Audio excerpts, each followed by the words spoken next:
So we just looked at an example of a JavaScript modal using a button.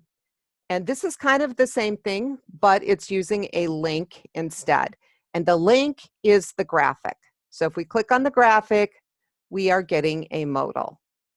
Okay, and you'll notice that it functions the same way as the modal that we got when we clicked on the button. Okay, so you can either click the X or click away and it hides it.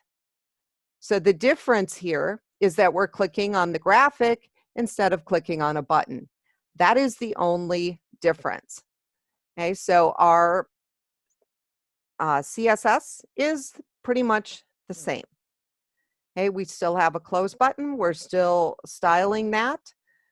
Everything else here is the same. Okay, and the only difference between this and the button is obviously there is no button down here, okay, at the bottom of our content. The modal looks the exact same, and so we're missing the button, and our JavaScript has to change just a little bit. Okay, so we're still storing the modal, which is all of this, okay?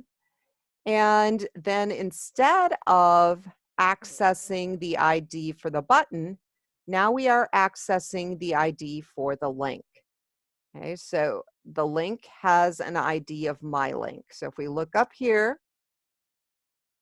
you can see we kind of created a dummy link and we gave it an ID of my link.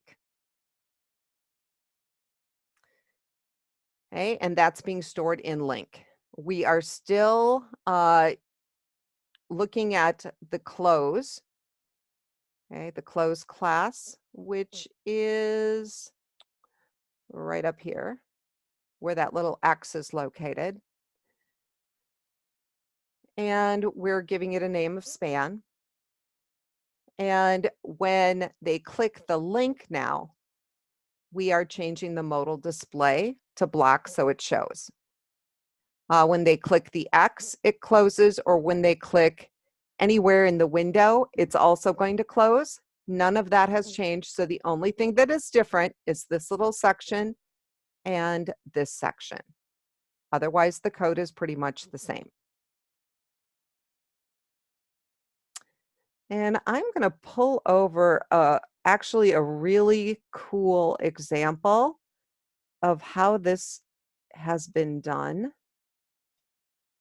in real life. So this is an actual site that uses modals.